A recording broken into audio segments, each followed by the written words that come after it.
Selamat pagi, Bapak Ibu saudara Tuhan. Tiba waktunya kita akan mendengarkan kebenaran firman Tuhan. Sebelumnya kita akan berdoa untuk menyambut firman Tuhan.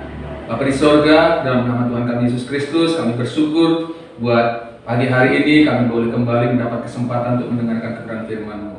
Mari Tuhan, kiranya Engkau berbicara kepada kami sekalipun kami beribadah dan mendengar firman-Mu secara online. Kami percaya Tuhan ada di tengah-tengah kami, di rumah kami masing-masing. Terima kasih Bapa di sorga, urapi kami semua supaya kebenaran firman Tuhan boleh bekerja di dalam hidup kami. Di dalam nama Tuhan kami Yesus Kristus, kami sudah berdoa dan bersyukur. Haleluya.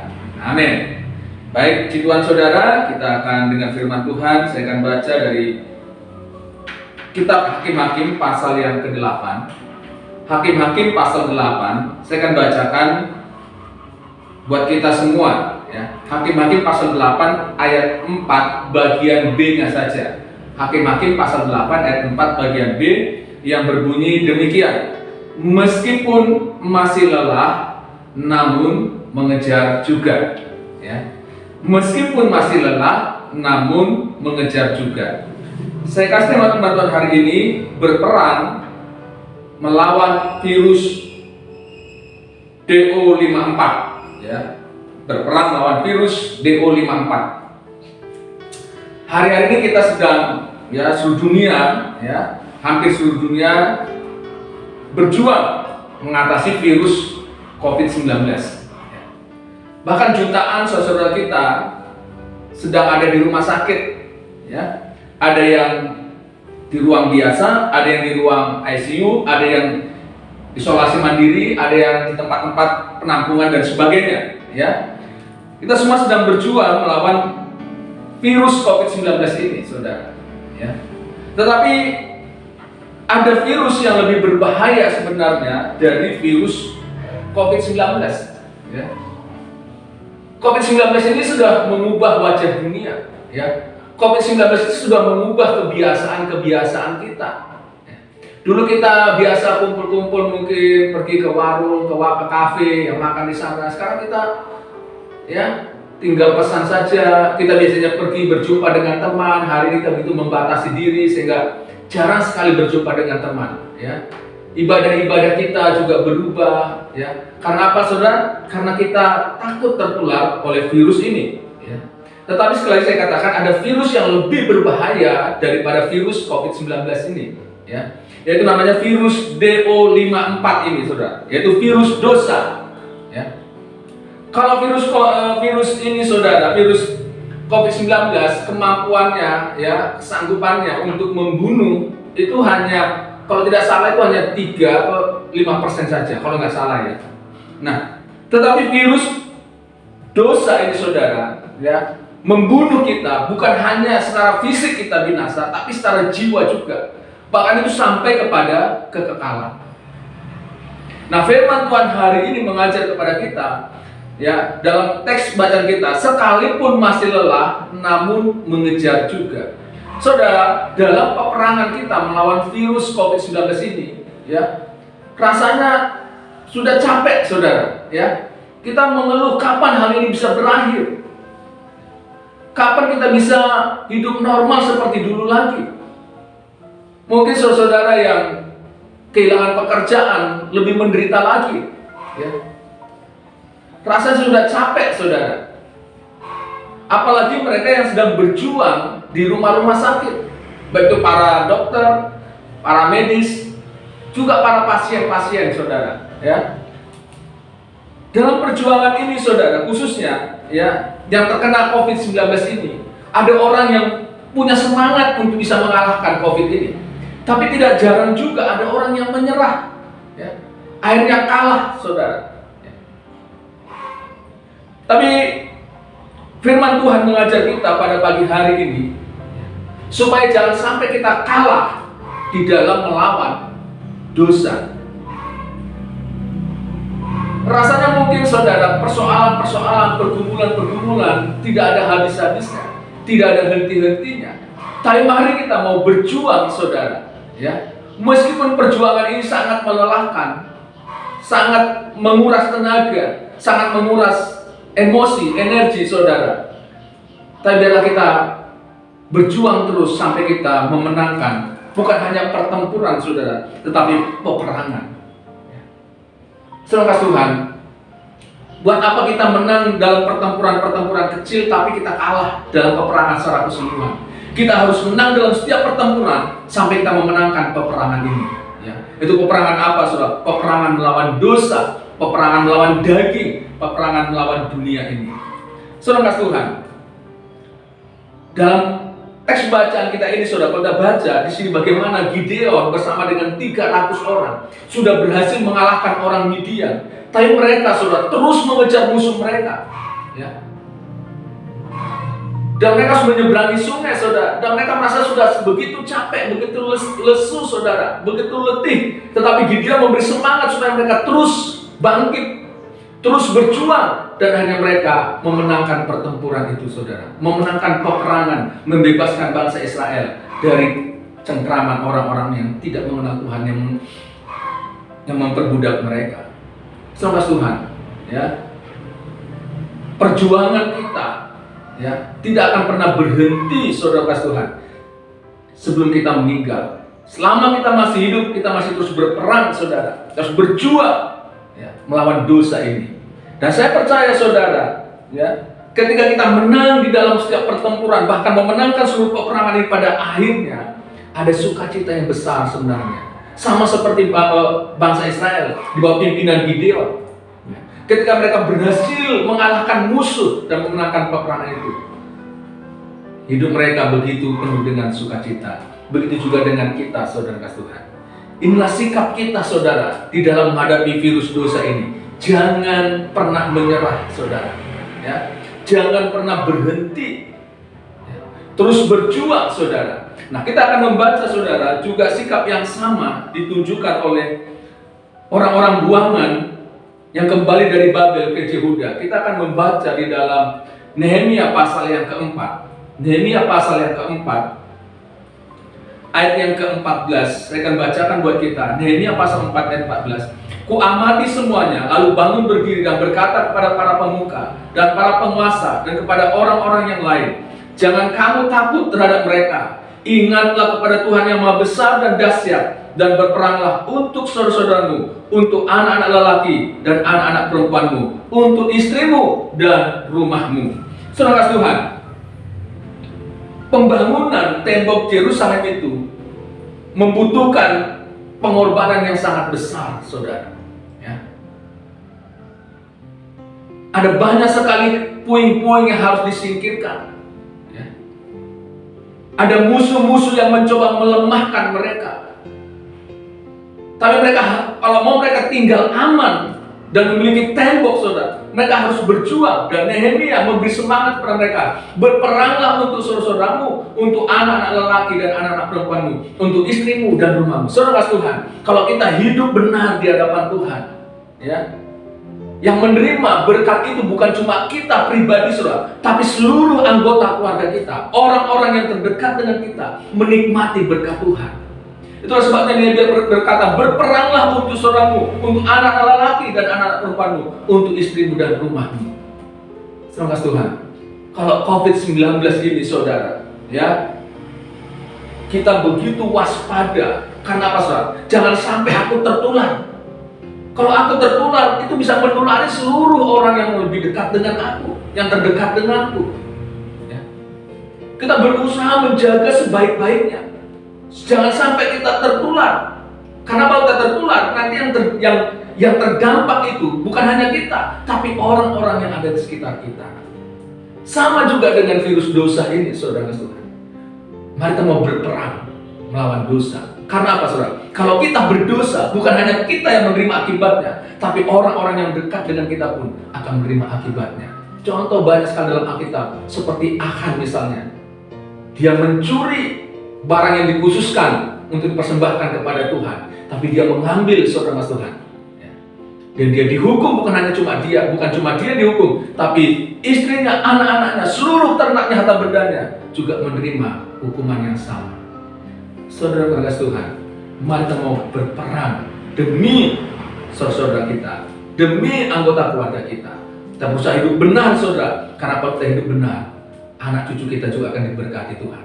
Firman Tuhan berkata, ya, orang benar anak cucunya akan diberkati, tapi orang fasik, ya, sampai keturunan ketiga dan keempat akan menerima hukuman dari Tuhan. Jadi ini harus kita lakukan, saudara. Ya, mungkin rasanya capek, ya, rasanya letih, tapi kita mau terus berjuang demi diri kita, demi keluarga kita, demi saudara-saudara kita. Nah, saudara kasih Tuhan, saat ini kita akan melihat kira-kira apa yang membuat kita menjadi kalah dalam pertempuran ini. Saya akan bacakan, saudara, di dalam Pengkhotbah pasal 8. Pengkhotbah pasal 8 ayat yang ke-8 bagian B berkata begini, tak ada istirahat dalam peperangan, ya. Tak ada istirahat dalam peperangan. Saudara pengasih Tuhan, kondisi kita sekarang ini, itu situasinya sebenarnya, status kita sebenarnya itu sedang dalam peperangan. Peperangan melawan apa? Melawan kuasa kegelapan, melawan iblis, melawan dunia ini, dan melawan daging kita. Seluruh kekuatan ini hendak menarik kita supaya kita berdosa, supaya dengan kita berdosa kita terpisah dari Allah, saudara. Dan kalau kita terpisah dari Allah, maka kita mengatakan maut itu menjadi bagian atau akibat dari dosa itu. Nah, saudara kasih Tuhan, apa yang membuat kita kalah dalam peperangan? Di awal-awal pengumuman COVID-19, saudara, ya, saya, terutama bagi saya, ya, di rumah ini saya sangat kerepotan, ya, karena istri saya itu terus ribut, saudara. Kita keluar sebentar itu, pokoknya langsung harus cuci tangan, ya, ganti baju, semuanya, ya. Terus sudah hampir tiap hari. Jadi kalau kita 3 kali keluar, 3 kali cuci tangan, 3 kali ganti baju, waduh repot sekali. Saya bilang, kok repot banget Bang? Oh, kita cuma keluar sebentar sini aja loh, ya. Dulu nggak boleh pergi tanpa masker. Kadang-kadang saya lupa pakai masker, sering lupa, saudara, ya. Mungkin karena istri saya capek menegur saya, wis dijake wae. Jadi kadang-kadang saya tidak pakai masker, lupa, saudara. Lengah. Tapi kemudian, saudara, ketika kemudian keadaan seolah-olah membaik, ya, istri saya tidak lagi ribut, kita pergi keluar gak harus lagi cuci tangan, cuci kaki, ganti baju, ya, jadinya biasa, saudara. Begitu juga dengan dosa, sama Tuhan. Ya. Kita seringkali merasa udah capek rasanya, mau istirahat, kendor. Peperangan kita kendor, kewaspadaan kita kendor. Kita mengira hidupku seperti ini saja juga sudah diberkati Tuhan, aku nggak perlu lebih lagi. Tapi Alkitab mengingatkan kita sekali bahwa tidak ada istirahat dalam peperangan. Dan saat ini saya mengingatkan kita semua sebagai hamba Tuhan, saya mengingatkan kita bahwa status kita sebenarnya sedang dalam peperangan, bukan dalam situasi gencatan senjata, bukan, saudara. Kita sedang berperang. Saudara Tuhan, status Korea Utara sama Korea Selatan itu bukan status gencatan senjata, bukan. Itu status mereka sebenarnya sedang perang. Itu sebenarnya mereka selalu waspada, saudara. Ya. Terus mereka waspada. Begitu juga dengan Israel dan negara-negara yang lain, saudara. Status mereka sedang perang, bukan sedang dalam gencatan senjata. Beda, saudara. Ya. Nah, begitu juga dengan kita. Status kita dengan kuasa kegelapan itu sedang berperang, saudara. Bukan sedang istirahat, bukan sedang gencatan senjata. Terus berperang setiap hari, saudara Tuhan. Oleh karena itu, mari, saudara Tuhan, jangan sampai kita lengah. Ya. Seperti kita di pengalaman COVID-19, jangan sampai lengah, saudara.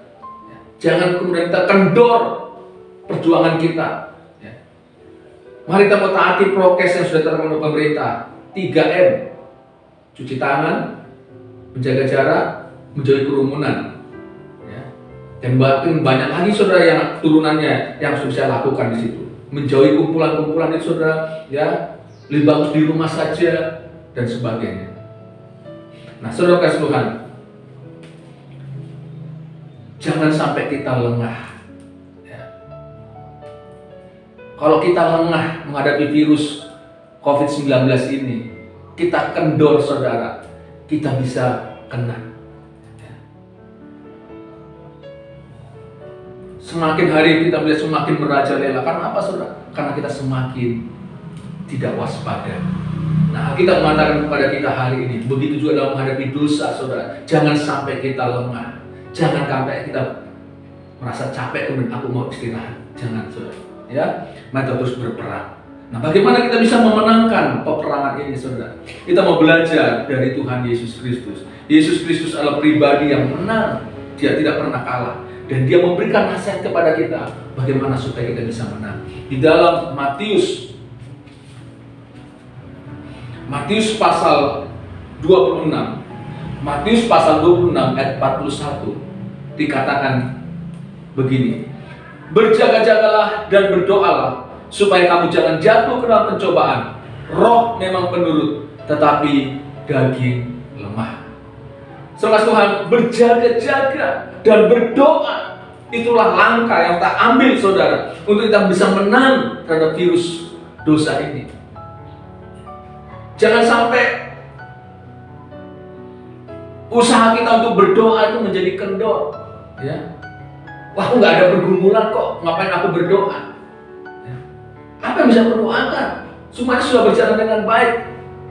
Justru saudara, ketika keadaan kita itu baik-baik saja, justru itu yang sangat membahayakan. Mari kita mau ambil waktu untuk berdoa. Berjaga-jaga, baca firman, senantiasa waspada di dalam pimpinan Roh Kudus, saudara. Kita mengetahui area-area mana kita lemah, kita perkuat di situ, saudara. Ya. Supaya apa? Supaya kita bisa memenangkan pertempuran ini. Yesus, ya, dia sudah memberikan contoh dan teladan kepada kita. Bagaimana dia bisa menang terhadap semua ujian pencobaan yang datang. Itu karena dia selalu berjaga-jaga dan berdoa. Mari kita mau ikuti teladan Yesus Kristus ini. Mari kita mau berjaga-jaga, kita mau berdoa, kita kembali tingkatkan, ya, semangat kita untuk mencari Tuhan, semangat kita untuk bersekutu dengan Tuhan, bersekutu dengan firman-Nya. Kiranya Tuhan menolong kita semua, sehingga kita bisa melewati masa-masa sulit ini, melewati masa-masa sukar ini, dan kita keluar sebagai pemenang.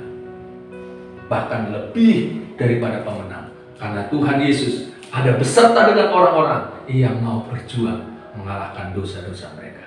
Puji Tuhan, saudara, Tuhan memberkati kita. Kita tundukkan kepala, kita akan berdoa. Bapa di surga, dalam nama Tuhan kami Yesus Kristus, segala puji syukur kami naikkan kepadamu. Kalau pagi hari kami boleh mendapat kebenaran firman Tuhan yang mengingatkan kami bahwa status kami sekarang ini adalah sedang berperang melawan dosa, virus yang sangat mematikan, yang bukan hanya membinasakan kami secara fisik, tapi akan membinasakan kami sampai kepada kekekalan, membinasakan jiwa kami. Biar kami berjaga-jaga, biar kami waspada senantiasa, ya Tuhan. Kami tidak lengah, tapi biarlah kami terus berjuang demi diri kami, demi keluarga kami, demi nama Tuhan yang ditinggikan atas kami, sehingga Engkau yang dipermuliakan di dalamnya. Terima kasih Bapa di surga. Biarlah kebenaran firman Tuhan yang kami dengar hari ini boleh berakar, bertumbuh dan berbuah lebat dalam hidup kami. Terima kasih Bapa. Kami berdoa saat ini buat semua anak-anak Tuhan di GPDI Bukit Sion. Tuhan jagai, Tuhan lindungi kami semua, baik dari virus dosa maupun virus COVID-19 yang hari ini semakin merajalela. Dari anak-anak kecil, remaja, pemuda sampai orang dewasa, bahkan orang yang sudah lanjut usia, kami semua terjaga, terlindungi, aman di dalam tangan Tuhan. Kami berdoa buat saudara kami yang kurang sehat, yang sedang sakit. Secara khusus kami berdoa buat Tuhan hamba-Mu Bapak Pendeta Boas, Tuhan, yang saat ini sedang dirawat di rumah sakit Panti Miloso Dr. Cipto. Tuhan, mari Engkau nyatakan kuasa-Mu. Kami bersyukur kalau keadaannya menjadi semakin baik. Kami percaya Tuhan bahwa keadaannya menjadi semakin baik, menjadi amat sangat baik, dan dia akan segera pulih dari segala penyakitnya, dan akan segera pulang dan kembali melayani Tuhan untuk hormat kemuliaan bagi nama. Berkati semua tangan-tangan dokter, tangan-tangan para medis, semua peralatannya dipakai untuk pengobatan hamba-Mu ini. Engkau berkati semua orang yang sudah berjerih lelah Tuhan untuk membantu hamba-Mu ini, baik itu secara finansial, baik itu secara material, maupun lewat Tuhan doa-doa yang sudah disampaikan. Terima kasih Bapa di surga. Kau berkati juga keluarga hamba-Mu Tuhan, baik itu ibu Tuhan Rosi, Dan orang-orang yang ada di pastori, Tuhan jaga, Tuhan lindungi kami semua, sehingga kami terhindar dari segala sakit penyakit, kami terhindar dari segala mara bahaya. Biarlah hati kami senantiasa dipenuhi dengan sukacita. Terima kasih Bapa di surga, terima kasih. Berkati semua umat-Mu yang mendengarkan kebenaran firman-Mu pada pagi hari ini. Kami percaya Tuhan, apapun pergumulan mereka hari-hari ini, Engkaulah Tuhan yang menjadi jawaban. Engkaulah Tuhan sumber kekuatan kami. Engkau akan memberikan jalan keluar, dan kami akan menang, bahkan lebih daripada pemenang, oleh karena Tuhan beserta dengan kami. Terima kasih Bapa di surga. Terpujilah Engkau Allah kami besar, Allah kami yang hidup. Dan akhirnya saudaraku, terimalah berkat Allah, kasih karunia dan damai sejahtera dari Allah Bapa, dan kasih sayang dari Putranya yang tunggal, dan persekutuan Roh Kudus menyertai kita dari sekarang ini sampai selama-lamanya. Di dalam nama Tuhan Yesus Kristus. Haleluya. Amin.